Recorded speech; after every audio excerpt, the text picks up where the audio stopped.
Olá, gente! Estamos começando mais um programa, o programa Pronto Falei, o programa que traz muitas curiosidades, novidades e que está sempre com vocês todos os sábados às 16 horas, com reprises nas segundas-feiras às 21 horas. Bom, hoje a Carlinha não pôde estar presente comigo.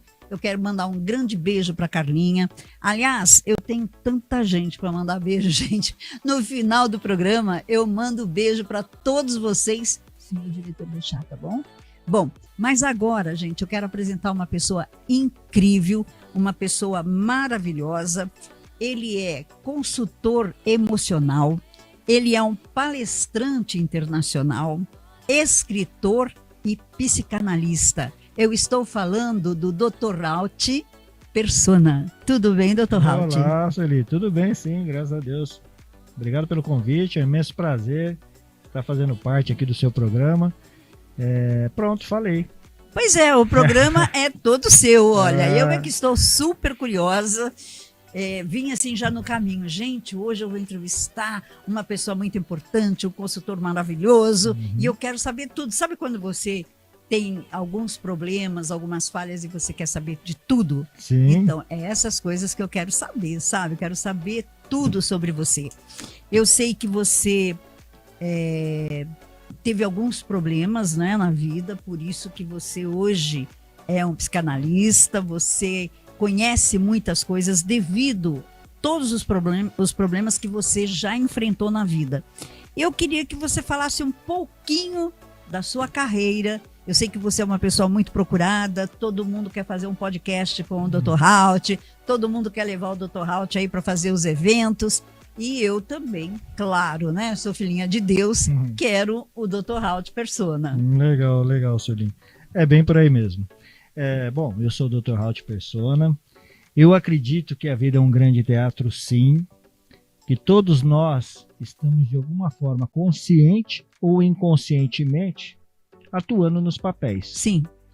E para a gente fazer essa atuação, a gente utiliza personas, as famosas máscaras. Sim. E essas máscaras, elas são absorvidas por nós, vamos assim dizer, através de algumas experiências que vão passando no decorrer da vida, e elas são moldadas, conscientes ou inconscientemente. Perfeito. E para que elas servem? Algumas servem para nos proteger. Outras servem para fazer com que a gente se sinta num ambiente acolhedor. Sim. E algumas até para a gente sobreviver. Então eu sou psicanalista, como você falou. Eu tenho mais de 20 formações na área do desenvolvimento humano. Uau, coisa boa! Sou palestrante internacional. Atuo nessa área de consultoria emocional. Já viajei por 9 países, conheço 23 estados nosso brasileiro, e isso fez com que esse aprendizado, essa cultura que a gente vai interagindo com as pessoas, foram ajudando a construir o Dr. Alt Persona. Que maravilha, não é? É assim que a gente chegou. Só que essa história nem sempre foi assim, né? Com certeza, nem sempre tudo é muito bom, né? Sempre tem alguma coisa no meio da estrada que complica. Isso. Mas eu tenho uma curiosidade, posso perguntar para você? Claro. Por que a máscara? Então, essa máscara preta, ela é a essência do Dr. Alt. E ela é um arquétipo que foi criado conscientemente. Sim. Por quê? Qual que é a ideia por trás disso? É que toda vez que você me vê, eu quero transmitir uma mensagem para você. Será que você realmente já se olhou para dentro? Será que você realmente não está na hora de você buscar a sua essência, enfrentar suas feridas, reconhecer suas dores, para finalmente encontrar sua essência, o seu poder maior e viver uma vida mais leve, uma vida de propósito, sim, uma vida de resultado? Então, essa máscara preta, ela representa isso. A escuridão que muitas vezes, conscientemente, nós não vemos. Não queremos entrar. Sim. Porque como psicanalista, eu cansei de ouvir inúmeras vezes as pessoas dizerem assim: ah, não vamos mexer com isso aí não. Não, deixa isso aí tá quietinho, tá guardadinho lá, não quero mexer, isso aqui me machuca. Só que esse é um grande problema. Porque você ignorar algo que te machuca, isso vai somatizando. E quanto mais isso somatiza, maiores as chances de você ter uma complicação, tanto emocional como física. Olha, e é isso mesmo, porque a gente não quer se olhar o nosso eu, né? Sim. O nosso eu. A verdade é que a gente não olha o nosso eu. Você pode olhar o eu de outras pessoas, mas infelizmente o seu você não consegue olhar. Porque muito provavelmente a dor, ela é muito forte. É verdade. Então nós, como um instinto de preservação, a gente tenta evitar a dor. Uhum. Só que isso cria-se uma rotina. E a rotina faz com que isso se potencialize cada vez mais. Então o Dr. Hout, ele passa a seguinte mensagem: que todos nós somos reféns de rotina. Sim. Mas precisamos nos tornar um estrategista dos nossos próprios resultados. Sim, sim, sim. E me diz uma coisa, Dr. Hout. Desde quando você sentiu essa necessidade de fazer essa transformação em você para que você pudesse se conhecer e fazer com que outras pessoas também se conhecessem? Sim, pergunta interessante essa. A gente vai contextualizar aqui um pouquinho de como isso foi surgindo passo a passo. Mas por conta da minha trajetória, eu vivenciei na pele, né? Eu vivenciei isso emocionalmente, esses pontos que a gente vai debater aqui. Sim. Então eu percebi, como um profissional que eu me tornei, que é muito desafiador para uma pessoa que está vivenciando um bloqueio emocional, vamos dizer assim, reconhecer os pontos que ela pode utilizar como gatilhos. Sim. Então a parte de você conseguir tangibilizar algo que é intangível, sim, fica muito mais fácil no visual, porque a grande maioria das pessoas funciona no visual. Sim. Né? Nós temos o visual, o auditivo, o sinestésico, e o Dr. Hout, ele trabalha essa parte. Só que pela predominância maior ser visual, então a interação fica muito mais fácil. Entendi. Vivemos num mundo completamente obscuro hoje. Sim. Qual é o tipo de pessoas que mais te procura nesse sentido desse desenvolvimento que você proporciona? Infelizmente, Sueli, as pessoas que mais nos procuram são pessoas realmente que estão já ali sofrendo muito intensamente. Então, quando eu assumi o papel de representar o Sim. Dr. Hout, eu quero com isso quebrar algumas objeções. Como, por exemplo, você se olhar para o seu emocional, saber ouvir o que seu corpo está dizendo, isso não é frescura. Isso é autocuidado. É porque o corpo grita. Sim, mas pelo fato da sociedade rotular de que isso é frescura, principalmente nos homens, que isso é mimimi de mulher, que isso é frescura, isso vai fazendo com que nosso inconsciente, até o inconsciente coletivo, vá criando barreiras para que a gente se permita. Verdade. Então, se isso fosse uma forma que hoje, graças ao sistema, à comunicação, à internet, a gente está começando a ter uma aceitação melhor na sociedade. Mas eu ainda vejo isso muito como modinha, não como realmente um fato real. Porque a gente tem levado isso muito na brincadeira. Então não é difícil você ouvir piadas como: ah, não, eu estou bem, estou medicada. Ah, meu terapeuta, ele é meu amigo. Então isso realmente continua sendo uma utilização de máscara. para não olhar para o verdadeiro ponto que está por trás disso.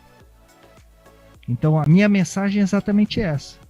Se eu estou aqui hoje, a gente está aqui, você abrindo esse espaço para a gente poder levar essa mensagem, é porque eu quero do fundo do coração que você retire as suas máscaras, que você se permita a entrar para dentro da sua escuridão, porque o que existe de melhor nesse mundo está aí, dentro de cada um de nós, dentro de você. E é por verdade. isso que eu tiro minha máscara. Olha só que maravilha. Eu assumo realmente a minha identidade. Dr. Halt, me diz uma coisa.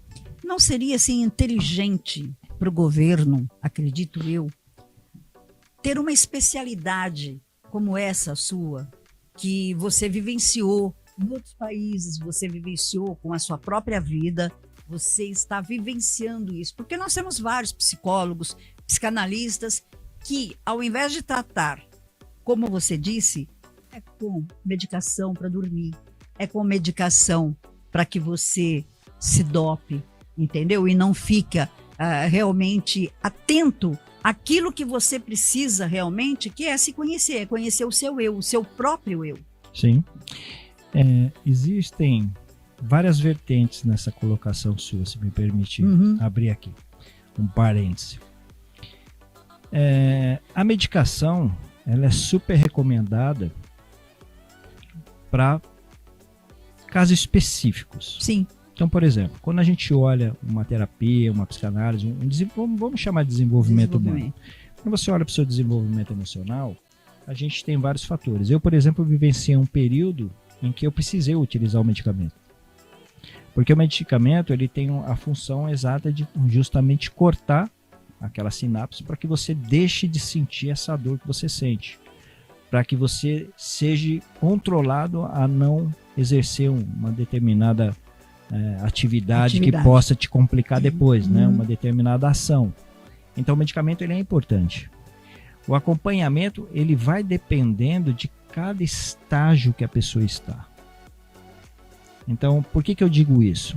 E como eu falei anteriormente, a gente vai contextualizar aqui todos os processos por onde eu transitei. Sim. E isso no final vai fazer sentido para você. Agora, quando a gente joga tudo dentro do mesmo balaio, fica difícil. Porque, por exemplo, eu costumo, em todos os lugares que eu passo, eu costumo pedir ajuda para as pessoas.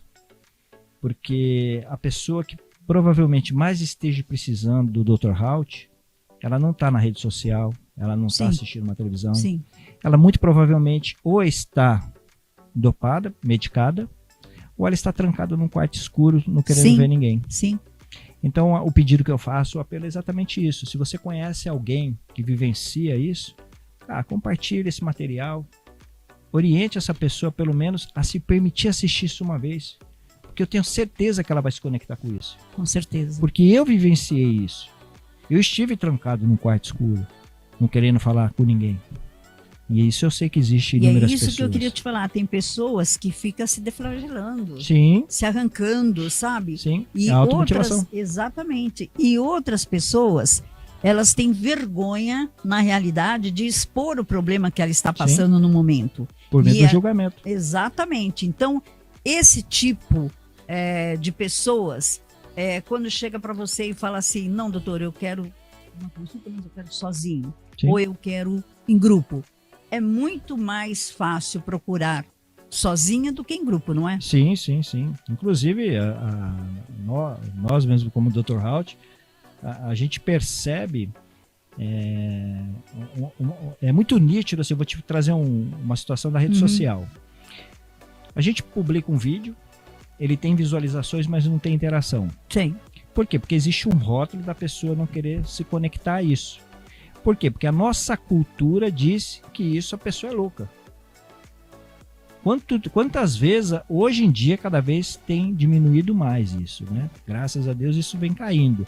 Mas quantas vezes associar uma terapia a pessoa ser louca? Então ninguém quer ser rotulado de louco. Claro. Ninguém quer se expor para ser julgado. Então existe uma série de culturas que nós, como sociedade, modelo de mundo, nós desenvolvemos, conscientes ou inconscientemente, que também vai acarretando isso na percepção de cada um. Então, quando eu aceitei a vivenciar essa estrutura, é justamente porque eu entendo o que está passando do lado de lá, porque eu senti isso. Eu fui refém disso. E não é fácil você quebrar isso. Não é fácil. Então, o meu papel é exatamente esse, de quebrar, ajudar a quebrar essas objeções que foram construídas que não fazem o mínimo sentido. Porque eu sempre vou continuar batendo nessa tecla. A coisa mais importante nesse mundo é você. Exato. Você é o único. E tem muita gente, né, Dr. Halt, que se sente assim muito excluído do mundo, não é? Tem gente que fala assim, nossa, ninguém me ama, a minha família não me quer, eu preciso ficar na rua porque eles têm vergonha de mim. Coisas assim que acontecem, que a gente vê no dia a dia, principalmente a gente que trabalha aqui na TV, então a gente vê muito disso, sabe? Uhum. Então, eles rotulam as pessoas de uma forma errônea, porque ao invés de você dar a mão e levantar essa pessoa, você acaba pondo essa pessoa para baixo, entendeu? Então, eu acho que esse seu trabalho é um trabalho muito importante, é um trabalho que precisa ser muito visto, porque faz a pessoa a se sentir mais ela. Olha, eu sou eu posso, eu consigo, eu quero. Sim, entendeu? Exatamente isso. Pra gente, se você me permite, pra gente ficar mais fácil as pessoas compreenderem o que a gente está debatendo, você me permite eu mostrar para você como foi a construção do Dr. Halt passo a passo? Sim, claro. É o que eu Porque mais assim quero. A gente vai fazendo uma analogia. Sim. E a pessoa consegue dentro do modelo de mundo dela, sim, e se percebendo. Tá? Então eu vou colocar aqui assim um pouquinho assim, meio escondidinho, porque a gente vai construindo isso de uma forma cirúrgica, vamos dizer assim, tá bom? Então aqui. Tá. O Dr. Halt, ele é um processo de construção. Ele não aconteceu da noite para o dia. Sim. Né? Então, o Dr. Halt ele é um processo de construção da minha vida, do meu modelo de mundo. E isso começou assim. Em 1978, eu tinha 5 anos de idade e no interior de São Paulo, onde eu nasci, eu fui com a minha irmã buscar leite no final da rua, que era uma fazenda. Então a gente comprava o leite ali naquela época. E quando nós chegamos no final da rua, existia uma galeria de água fluvial. Então, como eram umas ladeiras, existia uma caixa que era por cima da calçada, assim, né? Sim. E ele tinha uma divisória no meio. Então eu tinha 5 anos, a minha irmã tinha 6, eu falei para ela assim, eu vou entrar aqui desse lado, você me espera que eu saia do outro. Ela falou, vou entrar com esse. Eu falei, não, você me espera aí que eu entro e saio. E eu entrei. Então, era uma caixa alta, assim. Sim. Então, a criança passa ali facilmente. E no que eu entrei ali, eu caí. Meu Deus. Era um buraco, né? Que é uma caixa, ela tinha aproximadamente 4 metros de altura. Jesus. E eu fiquei ali dentro desse buraco, vamos dizer assim, dessa galeria, por aproximadamente 4 horas. Então, eu me recordo que quando eu caí, existia uma camada de areia com água, então era tipo barro assim, mas não era barro, era areia realmente, porque como era próximo da fazenda, então muito vento e tal, e quando a chuva vinha, caía isso aí lá. E eu ficava o tempo todo me escorando para a parede, então minhas pernas ficavam escorregando, eu ficava dando os passos para trás, me escorando, porque do meu lado esquerdo aqui assim, existia um buraco, acho que era a tubulação que entrava água para ir embora, e eu tinha muito medo de cair naquele buraco. Então eu me recordo esse tempo todinho que eu ficava o tempo todo caminhando para trás no mesmo lugar com as costas encostadas na parede. E o que eu me recordo também que meu pai, depois de algum tempo, apareceu lá em cima falando comigo. E depois um bombeiro descendo uma cadeirinha para me pegar. Eu não tenho a imagem de eu saindo da galeria, eu não tenho. Eu tenho só essas 3 imagens. E o que aconteceu com isso? Cara, eu saí na matéria do jornal. Eu fiquei famoso. Olha, que então, maravilha. Saiu lá na primeira página, garoto resgatado, 5 anos, após 4 horas. Só que esse resgate me gerou um desconforto. Sim. Porque meus irmãos e meus primos começaram a ser referência. Vocês são irmão daquele menino que caiu no buraco, que caiu no bueiro. Você é primo, é seu primo. e eles começaram a sentir vergonha. Então eu senti isso, porque eles me falaram isso. E eles deixavam de sair, de brincar comigo por conta disso. Então eu percebi naquele momento que algo estava acontecendo diferente, que aquilo não poderia ficar assim. Então mesmo com 5 anos, eu senti uma dor. E naquele momento eu percebi que o meu comportamento começou a ser pautado diferente daquelas situações. Era um bullying. Tipo um bullying nos dias de hoje. Não, era exclusão mesmo. Sim, sim. Foi exclusão. E foi a própria humilhação, porque a matéria do jornal, ela não foi receptiva comigo. Ela não me trouxe benefícios, pelo contrário, ela me trouxe prejuízo. Então, eu não tinha essa compreensão, mas eu sentia algo diferente. E muito tempo dessa minha primeira infância, eu passei ao lado do meu avô. E com 7 anos, meu avô ele me defendia, empinava pipa com ele, vendia caldo de cana no quintal da casa, que a gente morava do lado. E meu pai trabalhava muito, então eu passei muito tempo com ele. E nesse período, meu avô ficou doente. E ele teve um câncer, ele começou a se definhar, foi ficando feio, eu não queria mais visitá-lo. Não encontrava mais com ele. E um dia meu pai falou: filho, você precisa ver seu avô, que ele vai virar uma estrelinha e ele precisa falar com você. E mesmo não querendo ir, eu fui, porque eu fui obrigado. Sim. E meu avô morreu naquele mesmo dia. Muito tempo, eu sentia de verdade, eu acreditava que se eu não tivesse ido visitá-lo, ele ia estar vivo. Então eu acarretei um pouco de responsabilidade na morte dele. Porque depois você vai crescendo, se a pessoa vai ficando mais tempo esperando algo para viver, se eu não tivesse visitado, ele teria vivido mais tempo. Ou talvez ele estava esperando você chegar para ele poder se despedir, para ele morrer. Então, mas você concorda que eu era um ponto naquilo? Sim, sim. Mas ninguém me explicou isso. Ninguém te falou. Ninguém me explicou. E automaticamente eu fortaleci. Sim. Comecei a escrever um novo roteiro na minha vida. E com isso me acarretou outros problemas de conexão. Sim. A partir daquele momento eu comecei a ver a morte como um problema. De qualquer momento meu pai e minha mãe poderiam morrer. Então com 7 anos eu já comecei a viver essa situação. Quando foi dos meus 16 para 17 anos, meu pai num café da manhã, eu tinha acabado de sair de um emprego, eu tinha a receita, né, que a gente recebe. Eu esqueci o nome dele. Rescisão, né? Rescisão. Tinha uma rescisão, tinha uma grana. Eu queria comprar uma moto, ele no café da manhã falou: filho, você recebeu sua rescisão, tal, o pai tá enrolado aí, você não pode me emprestar uma grana, tal, depois eu te pago, vou receber agora que meu pai era vendedor. Eu falei: não, pai, tranquilo. Sim. Pode pegar o dinheiro, ver aí quanto você precisa, quanto você quer, depois você me acerta, eu compro a moto, depois não tem problema não. Naquele dia meu pai foi pro hospital. Eita. E muito rapidamente ele veio a falecer. Nossa. Então, naquele momento, eu percebi que na vida a gente não vai ter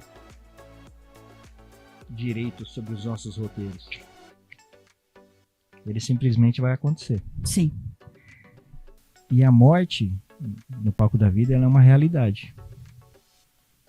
Minha mãe, com 6 filhos, eu de 16 para 17 anos, a gente teve que se adaptar nessa situação. Foi muito inesperado. Com 19, 20 eu casei, conheci minha esposa, a gente se apaixonou, casou, um ano depois nós tivemos um filho, estamos casados até hoje, 33 anos. Maravilha, Foi né? só glória. E a gente vai tocando a vida, vai correndo atrás. Eu me recordo que com 27 para 28 anos eu trabalhava como um taxista aqui em São Paulo. E veio um senhor e um jovem pedir uma corrida para mim. Naquele momento eu senti algo aqui assim, eu falei: não, puxa, desculpa, tal, para mim não dá. E não aceitei a corrida. Coisas de minutos, segundos depois, chegou um outro rapaz na fila do táxi, parou o carro lá e esses dois foram conversar com ele. Para ele não sair de trás sem falar com ninguém, achar que estava pegando passageiro, ele veio falar comigo. Você não vai levar o rapaz, tal? Eu falei: não vou. Ele falou assim: cara, tá tranquilo, é o avô e o neto. Eu falei: cara, é o avô e o neto? Ele falou: é. Na mesma hora eu criei uma conexão, a lembrança do meu avô. Sim. É um ambiente mais seguro do que o avô que você tinha. E mesmo sentindo aquele negócio, eu falei: não, vamos. Então vamos, que dali eu vou embora. E aí a gente foi, fizemos o trajeto, o rapaz sentou no banco da frente e o avô sentou no banco de trás, bem atrás de mim, assim. A gente fez o trajeto todo, conversando, lembrei algumas cenas do meu avô, batendo um papo e tal. E quando a gente entrou numa última rua, eu falei, não sei. Eu senti algo assim muito esquisito. E assim, muito de repente, eu tomei até um susto, ele me deu uma gravata com o braço esquerdo, assim, por trás. Aí ele puxou um revólver, pôs um revólver com a sua mão direita, assim, ele ficou apertando um revólver assim no meu pescoço, falou bem baixinho assim pra mim, assim, agora você já era. E puxou o gatilho. Meu Deus! Naquele momento, Sueli, eu senti assim como se minha vida tivesse virado um filme de cinema. Me veio um calafrio assim dos pés, subindo na cabeça, assim, a vida passou assim na minha frente, assim, a última cena era meu rosto, assim, eu tenho isso muito nítido até hoje. Mas você levou o tiro. E aí eu me perguntei, eu falei, pô, eu morri. Aí eu percebi que a bala não saiu. Ficou só o gatilho, o clique do revólver. E aí começaram uma discussão ali dentro do carro, porque o menino não era pra fazer isso, então eles começaram a brigar, aí começaram a me bater, me deram umas coronhadas, então vamos fazer o quê? Me trancaram no porta-malas. Dentro daquele porta-mala, eu comecei a vivenciar um grande terror da minha vida. Meu palco interno virou um verdadeiro campo de batalha. Eu sentia aquele gosto do sangue na boca, aquele cheiro do carpete, aquela escuridão, porque eu tentava abrir algum lugar, alguma luz, e os carros antigamente eram fechados, você não tinha acesso para o banco. E uma correria, parece que eles estavam correndo, imaginei que pudesse ter fuga, e fiquei com receio de tomar tiro de polícia, não sei, porque aquilo foi passando. E aquele negócio foi me dando um desespero, e de repente assim, quando o carro parou, eu falei, meu, se acalma, algo começou a falar comigo. Aí eu comecei a respirar consciente, aí fui percebendo que minha respiração foi normalizando, meus pensamentos foram baixando, meu coração desacelerando, e por alguns segundos ali eu senti uma intuição, uma voz que dizia pra mim assim, cara, não tem o que você fazer, dorme. E eu dormi depois de um tempo. Olha... Eu fiquei ali não sei quanto tempo, eu sei que esse processo durou quase 5 horas. E quando o carro parou, que bateram no carro falando assim, ó, agora você tá aí, tá livre, começou um outro desafio. Porque o tempo todo eu achava, enquanto eu estava acordado, que qualquer momento eu ia ser executado. Cada parada que o carro dava, porque eles pararam várias vezes e falavam alguma coisa assim, e isso me deixava muito tenso. Eu acreditava que ali ia ser a execução definitiva. E quando isso aconteceu, eu falei, bom, agora a hora que eu abri aqui o porta-mala, eles me fuzilam, porque sabe aquelas cenas que você fica pegando de filme? E naquele momento eu comecei a me concentrar. E aí eu percebi que existe algo diferente dentro da gente. Que quando você se conecta, os seus sentidos eles ampliam. Então eu comecei, mesmo trancado naquela escuridão, eu comecei a visualizar o externo. Por pequenos barulhos que aconteciam, eu ia identificando o que era. Um passo de calçada, uma voz lá no fundo, alguns barulhos parecendo de portão. Eu falei, cara, eu não estou no meio do campo. Sim. Então eu senti que eu podia estourar aquela tampa do porta-mala nas costas, eu comecei a forçar, e quando eu senti que ela ia estourar, eu dei mais força e quando ela abriu, eu saí correndo, né? Porque eu falei, agora seja o que Deus quiser. E eu realmente estava numa rua residencial, praticamente quase que da mesma forma que eu tinha desenhado, né? Que eu tinha visualizado dentro daquele porta-malas. Interessante. Só que quando eu saí dali daquele porta-malas, eu saí totalmente transformado. Eu não era mais a mesma pessoa. Eu sabia que eu não seria mais a mesma pessoa. Só que eu tinha um desafio naquele mesmo dia de retornar para casa e como que eu ia dar uma notícia dessa em casa? E aí eu analisei todos os pontos e falei, não, eu vou guardar para mim esse segredo. Só que eu não sabia que o silêncio também é uma máscara. Enquanto eu comecei a partir daquele momento a viver sorrindo por fora, eu comecei a me destruir por dentro. E esse processo de silêncio, ele foi fazendo com que minha vida fosse sendo totalmente modificada. Porque após aquele trauma, esse processo que eu passei, eu não consegui ter mais o mesmo resultado. Porque ali eu comecei a sentir ódio, eu sentia raiva, eu tinha desejo de vingança. Porque eu não aceitava tudo aquilo que eu passei, aquela humilhação, aquela traição de sentimento.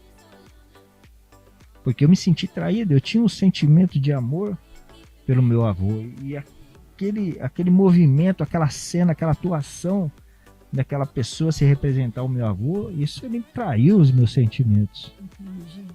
Quando ele tentou me executar, ele me humilhou. E eu, durante esse período todinho dentro do carro, eu me senti totalmente abandonado. Então ali eu comecei a viver sozinho. Enquanto o mundo via eu sorrir, eu estava destruído por dentro. E após viver um período desse tempo, eu desenvolvi um câncer. Meu Deus. Quando você recebe um diagnóstico de câncer, é como se você estivesse recebendo uma sentença de morte. Já estava morrendo. E aí você vai ali discutindo, não, doutor, mas isso não sei o que, tal. Dentro do cenário existe o mais grave, o seu é mais grave. E a sua porcentagem de estimativa na época era de 7%. Meu Deus do céu. Aí eu falei, puxa, então, bom, vida que segue. Eu não quero atuar esse papel. Quero continuar, não vou aceitar. A gente passou por todo esse processo, muito rapidamente a gente fez a cirurgia, removeu e tal, e ficamos acompanhando isso por 5 anos. Isso já fazem mais de 20 anos. Só que por 5 anos, a cada 2 meses, você se depara com a sua sentença. Se ela vai ser renovada ou não. Sim. É um processo que vai te consumindo, te corrói, né? Vai te corroendo. E depois desse período de superação, muito inevitavelmente, assim, muito inesperadamente, eu estava dirigindo com a minha família quando de repente me deu um surto de pânico. Do nada, completamente do nada. Aquele medo, aquele sentimento de morte, pensamentos destrutivos. Surtou. Começou a fazer presença. E não existia dentro da minha percepção uma realidade, uma racionalidade que compreendesse aquilo. E isso foi somatizando. A gente vivenciou isso, eu digo a gente, porque a Débora sempre esteve do meu lado o tempo todo. E isso ficou agressivo por 3 anos. Esses 3 anos eu praticamente tinha morte em vida. Sim. Porque quando eu mencionei que você entra nesse processo, nada mais tem sentido para você. É verdade. Nada mais tem importância para você. Você literalmente não existe mais no mundo. Não há ninguém, né? Não existe mais no mundo. E a única pessoa realmente que eu sentia, que sempre fez parte, que estava sempre ali, era a Débora. Sua esposa. Minha esposa e meu filho. E seu filho, claro. E esse que é o grande desafio. Porque Viver quanto por eles, mais você carrega personas na sua vida, mais você se afasta de você, da sua essência. E quando você vai vivenciando esse período de escuridão, você chega num ponto em que a dor é muito forte. É verdade. Fica praticamente insustentável você vivenciar, continuar atuando no palco da vida. E por muitas vezes você pensa em definitivamente fechar essa cortina, parar de atuar. E o dia que isso aconteceu, eu criei uma conexão. Foi com uma música. Eu liguei o carro, eu estava voltando do trabalho, era um fim de tarde, que o trabalho também existia por existir, porque Sim. você não consegue render, você está sobrevivendo, porque eu não confiava mais em ninguém, Certo. desde aquele episódio. Então, para mim, o ser humano estava enquadrado todos no mesmo local, no mesmo ambiente, para mim não valia mais nada. E aí esse dia estava difícil demais. Eu parei no fim de tarde em frente a uma pedreira que tinha lá perto de casa. Parei o carro ali e eu liguei o rádio bem assim, na frente da pedreira. E quando eu liguei o rádio, começou a tocar uma música. E essa música, ela tem assim um poder, ela mexeu assim tão intensamente comigo, que ali naquele momento ela é uma música do Raul Seixas, Tente Outra Vez. Música linda. Ela acabou virando um hino pra mim. Uhum. E aí teve um pedaço, uma parte daquela música que eu falei, putz, é isso. Certo. Eu não consigo comigo. Eu não tenho força.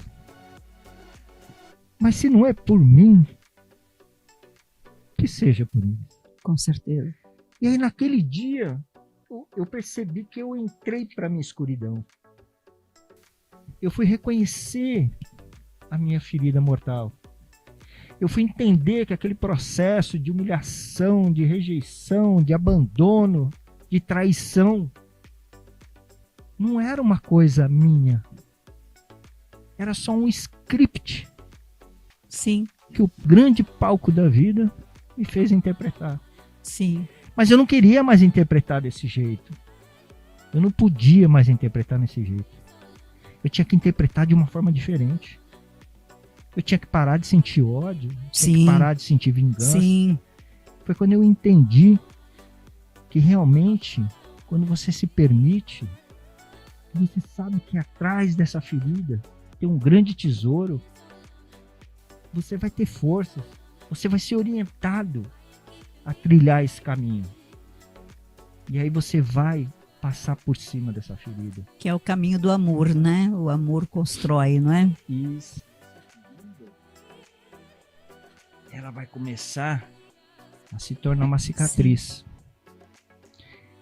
E com essa cicatriz se formando, você vai ficando mais leve. Sim. Você vai percebendo que o mundo real não era aquele que você vivia. Porque por muito tempo eu vivi uma grande trama psicológica responsável pelo mundo real. E quanto mais essa conexão comigo foi acontecendo, quanto mais eu fui reconhecendo que existia uma sementinha de Deus aqui dentro, falando que você tem os seus valores, que isso é importante para você, que você não foi refém daquilo, você estava sendo refém de você mesmo.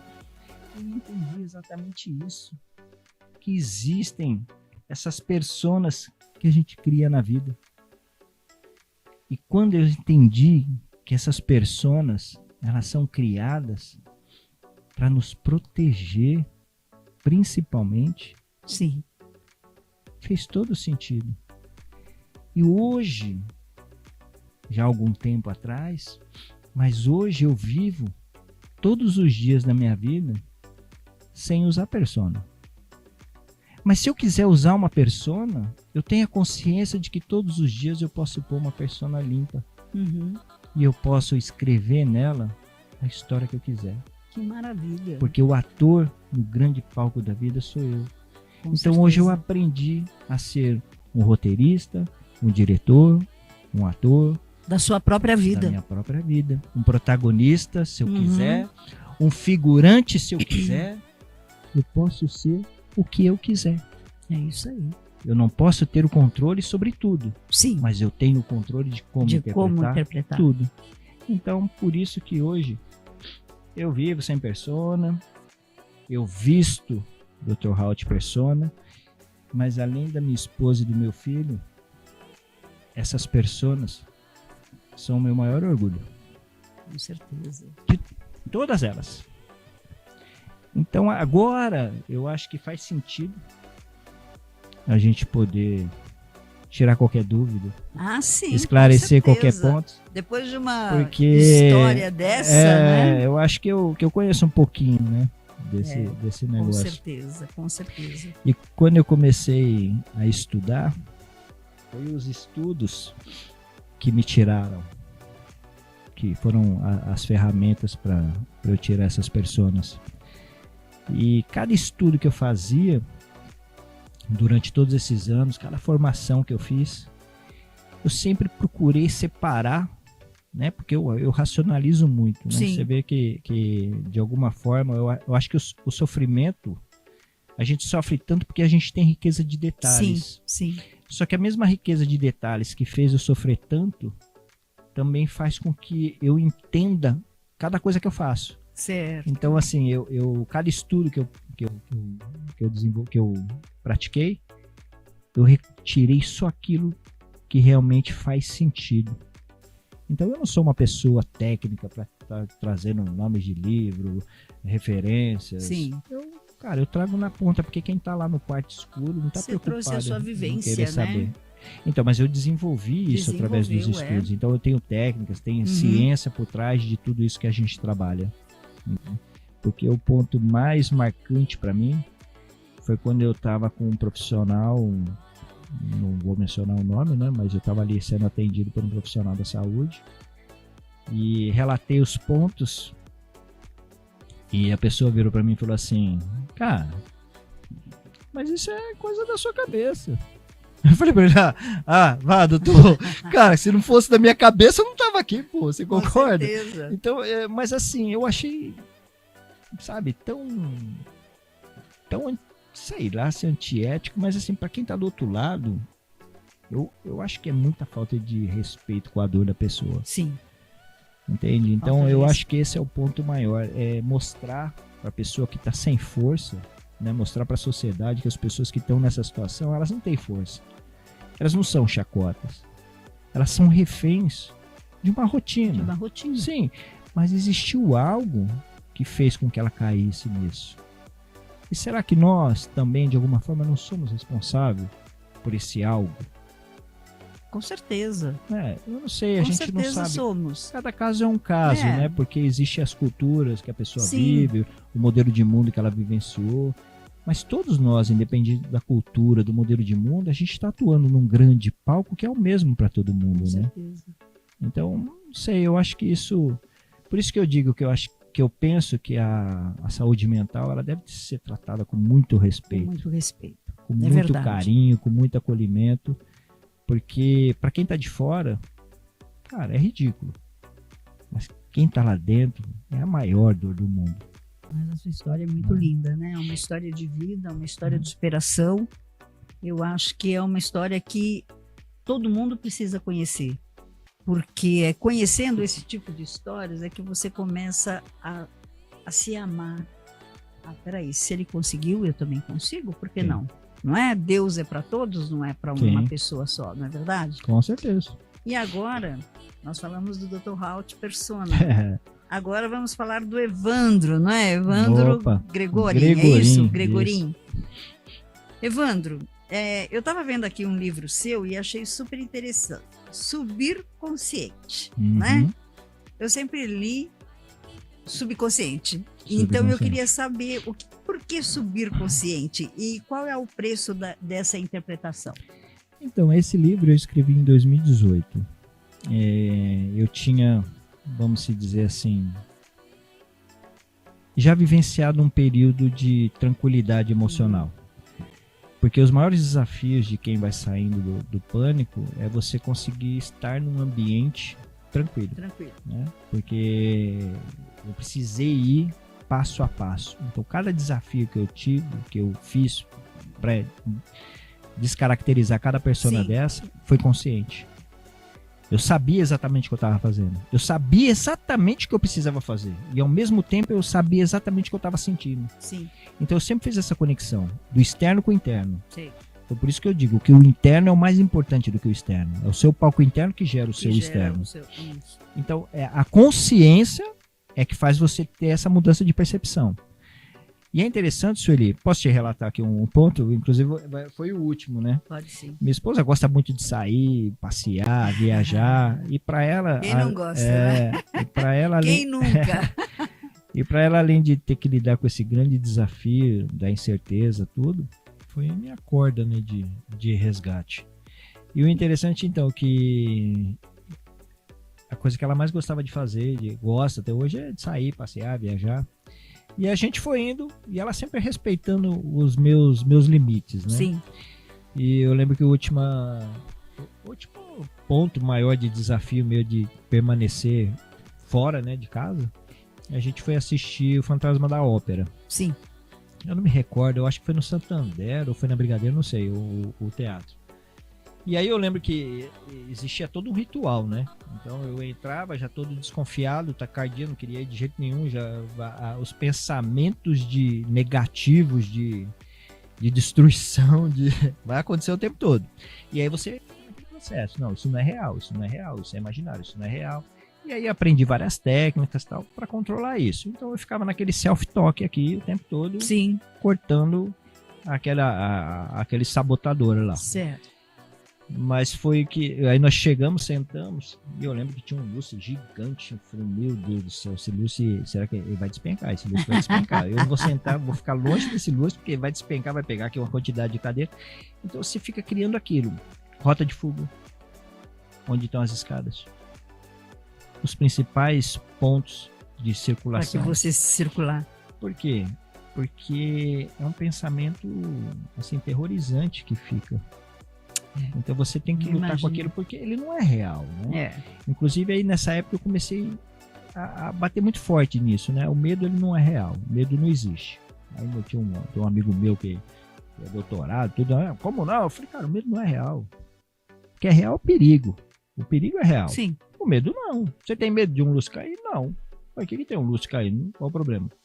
Agora, tem um perigo de cair numa pessoa? Isso é real. É, isso é. Então foi essas estratégias foram me dando subsídios para eu ir enfrentando, entendendo, compreendendo. Por isso que eu crio hoje estratégias. Eu ensino as pessoas a terem estratégias dos seus próprios resultados, né? Justamente por conta disso. E aí quando aconteceu isso, a gente ficava num processo assim, acho que de uns 20 minutos, meia hora. Aí eu olhava para ela e falava assim, pronto, amor, voltei. Aí eu curtia. Esse foi a última vez que eu realmente sentei e analisei e olhei todo o cenário. E lá pra cá, cara, já passei muitas situações e realmente tô tranquilo. Graças a tô Deus, firme, né? tenho Depois, essa parte bem estruturada. Dizem que depois da tempestade sempre vai vir a bonança, né? E com certeza veio. Exatamente isso. Aí foi isso que aconteceu. Aí a gente tá aqui. Eu escrevi esse livro, Subir Consciente, o preço da interpretação. Então, como eu tinha consciência de cada passo, eu falei, poxa, posso compartilhar com as pessoas alguma coisa, né, para ver se eu consigo ajudá-las. E hoje eu sei que eu tenho 12 pessoas que realmente eu ajudei de forma efetiva na vida delas por conta desse livro, porque isso chegou até mim. Essas 12 pessoas disseram, realmente esse livro me salvou. Essa forma, você, tal, isso mudou minha vida. Então isso para mim valeu todo o investimento, né? E aonde encontra esse livro? Esse eu tenho no Amazon. No Amazon tem lá o e-book, a pessoa pode baixar, assistir por lá. A gente tem o livro físico, também pode fazer pelo nosso site, a solicitação, ou pelo nosso Instagram. Isso é muito bom, muito importante. Aí a gente manda o link, a pessoa efetua o pagamento, esse é da a gente envia. Né? Esse é o seu, com certeza.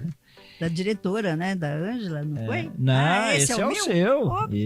Isso, olha da diretora. Só que maravilha, diretora. Olha só, você também ganhou, viu? Fica tranquilo que você ganhou. E nessa época eu estava muito assim, conectado comigo mesmo.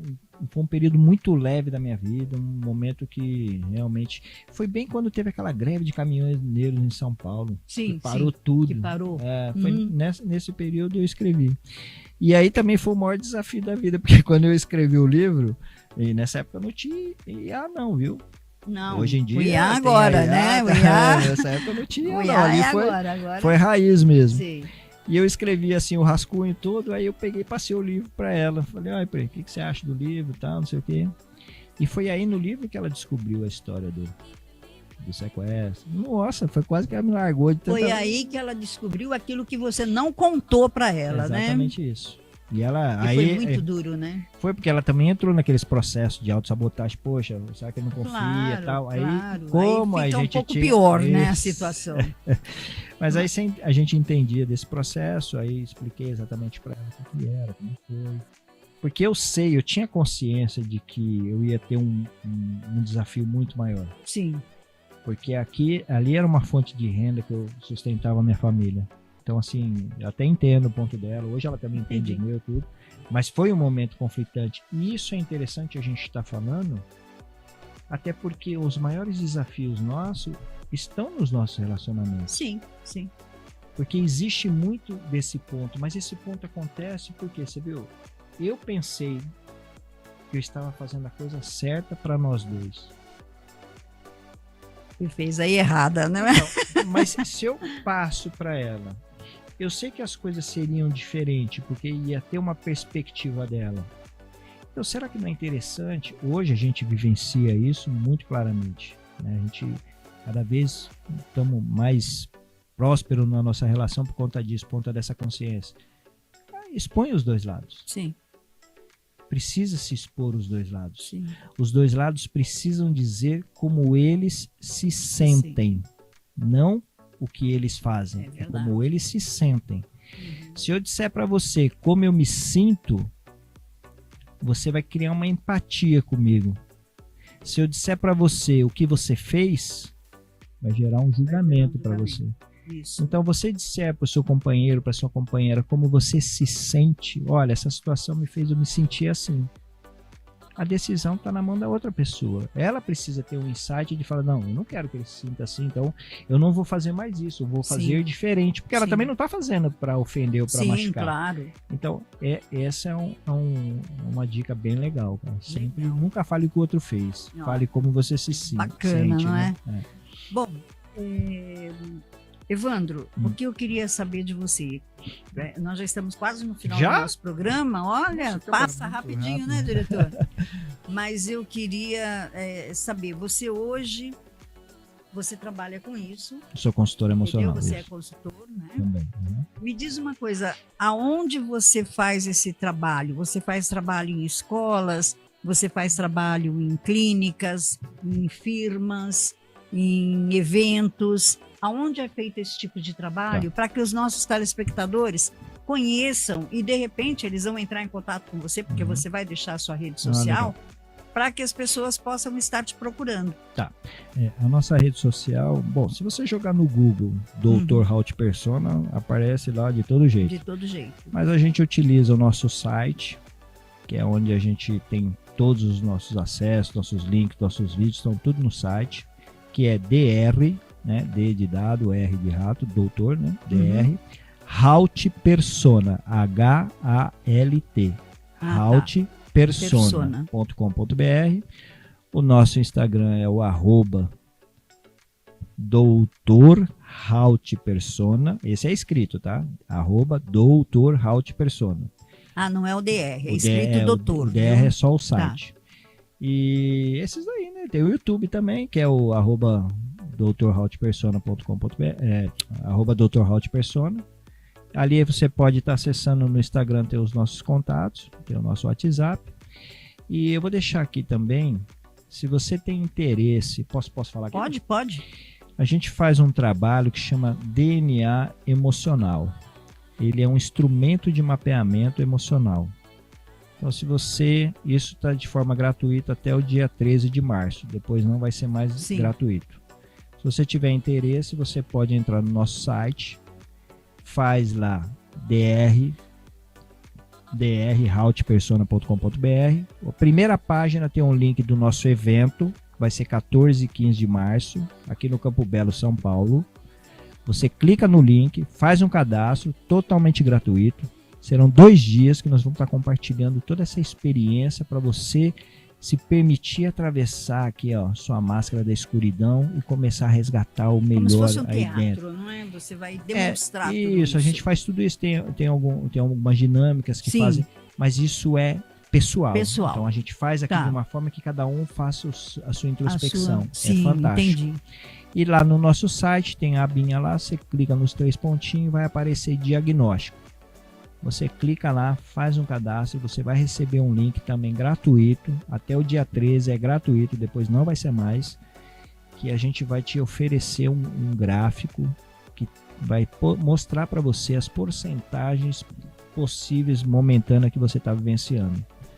Eu vou fazer um contato com você, a gente vai marcar uma sessão e eu vou te trazer uma devolutiva, eu vou te explicar tudo certinho, de forma Que gratuita. legal. Como né? que está o seu emocional nesse momento Muito que você bom. preencheu. Muito bom. E a gente faz esse trabalho, a gente agora está potencializando bastante esse DNA para as empresas, porque está enquadrando na parte da prevenção da NR1. Então a gente fez esse ajuste justamente para estar atendendo isso. Então ele está moldado todinho para a necessidade disso, identificando ali aqueles pontos tal que a pessoa precisa. A gente também oferece essa parte da consultoria. A gente faz um workshop coletivo ou também a consultoria individual, dependendo da necessidade de cada um. É claro que a consultoria individual está ficando cada vez mais difícil, porque o tempo nosso está se tornando assim mais raro, né? Raro, né? Então É a gente verdade. está criando esses ajustes aí, mas a gente ainda consegue estar suprindo sim. Então quem tivesse interesse, a gente está à disposição. Ótimo, e ótimo. Então tá dito aí, não é? Todo mundo aí curtiu o Dr. Howard Persona. Eu tenho certeza absoluta que muitos empresários que estão assistindo o nosso programa poderão entrar em contato Com para certeza. que possam, né, conhecer um pouco do seu DNA, não é? Uhum. Eu só tenho que te agradecer. Imagina. eu que Muitíssimo obrigado por você ter comparecido ao nosso programa. Me senti muito honrada em te receber, em receber a sua esposa também, a Débora, não é? E gostaria mesmo que muitas pessoas entrassem em contato, disponibilizassem aí de um tempo para ver esse livro na Amazon, porque é muito importante. Hoje em dia, o ser humano, né? O ser humano, eu digo ser humano, ele precisa disso. agradeço. Porque o ser humano está sofrendo muito. O ser humano hoje sofre. Eu conheço esse sofrimento. Eu fiz parte desse sofrimento, entendeu? E é como eu lancei esse livro agora, A Menina que Veio do Circo. Então, é um livro que eu quero comentar aqui, que ele é um livro de dor, superação, mas também é um livro de amor. Não é que lindo. Entendeu? Isso é importante. Porque às vezes a gente é feliz e não sabe. É verdade. Entendeu? E nesse livro eu mostro isso. Eu era feliz e não sabia. Então é uma superação, é uma dor, é amor. Então eu acho que hoje não só eu, como muitas mulheres, muitos homens estão passando por situações assim críticas no mundo. Então seria excelente que todos vocês, olha, procurassem esse livro aí na Amazon, né, do Dr. Howard Persona, que vem como Evandro Gregorim. Isso. Evandro Gregorim. Digita bem isso mesmo. Subir consciente o preço da interpretação. Subir Senão eles vão consciente. jogar para o subconsciente. Não, isso ele pensa pode que é uma deixar. escrita errada. Então, só quero te agradecer, muitíssimo obrigado. Foi um prazer, gostaria de te receber mais vezes. E assim que for possível, eu gostaria de estar numa nova apresentação, porque eu já estive em uma, né? E já gostei muito. Vai dia 14. Numa nova apresentação. E muitíssimo obrigada, viu? Eu que agradeço, Sueli. Obrigado a você. Dia 14 e 15 em março, você está super convidada. Se Quero Deus ver você quiser, lá. vou levar meu diretor e a minha diretora. Vamos gravar, não é? Você falou de amor, super rápido. Amor é a base do código Haut. Porque amor é uma ciência. É. Eu descobri que o amor é a atitude de se motivar, de se ouvir e de se respeitar. Que legal. Esse amor foi o que fez eu tirar a primeira máscara. Que maravilha. Então eu agradeço você. Eu acho que mais importante de tudo isso que a gente falou aqui é que você fale para essa pessoa que está ali no quarto escuro que a gente existe, que ela não está sozinha. E que o amor está aí para curar, não é? Isso é o mais importante. Que o Papai do Céu abençoe você, sua família. A todos Sueli, nós. Obrigado de coração. A TV Clique que recebeu a gente aqui com todo carinho. Realmente é um prazer estar aqui. eu faço o que eu amo e eu espero que realmente você se encontre e se ame realmente como eu me amo. Olha Obrigado, só, um beijo maravilha. no seu coração, viu? Eu que te agradeço. Bom, eu tenho que me despedir, não é? E eu sinto muito todas as vezes que eu me despeço, porque eu gostaria de estar aqui falando mais e mais e mais, mas é que nós temos outros apresentadores, outros jornalistas que também têm um programa, que temos que pôr no ar, não é? Mas eu me sinto assim super feliz de estar numa casa como a TV Clique, que é uma casa familiar, aonde existe um respeito, existe compreensão, existe amor. Aqui existe amor. Então, eu tiro isso de base pelo meu diretor, não é? Que ele gosta, né? Ele fica todo envergonhado quando eu falo, que é o Amaury, e a esposa dele, a Ângela, que são pessoas assim que te acolhem de uma forma extraordinária. Não tem uma pessoa que não vem nessa TV que não toma dessa aguinha e que fique aqui e volta, viu? Então eu quero me despedir, quero mandar um super beijo carinhoso para Mila. Mila, um beijaço carinhoso para você. Ela também apresenta um programa aqui de qualidade, de imersão. Um beijo para todos os apresentadores, para o Tenório, para Sheila, para todos os meus amigos aqui da TV, porque nós somos uma família realmente, uma família muito unida. E desejar a todos os meus fãs, não é? Meus telespectadores, simpatizantes, que comprem aí o meu livro. Olha, só não vão agora na Amazon, eu estou resolvendo um probleminha para depois vocês comprarem, tá bom? Mas eu vou dizer aqui para a Amaury, eu venho aqui para falar aonde encontrar, tá bom? É na Amazon, mas tem uma repartição que eles estão fazendo agora, então ficou meio confusa a compra, sabe? E quero desejar a todos vocês, meus amigos, um final de semana maravilhoso, muitos beijos, muitos abraços e conto com vocês a semana que vem, se Deus quiser, e eu tenho certeza que Ele quer. Amo vocês, tchau.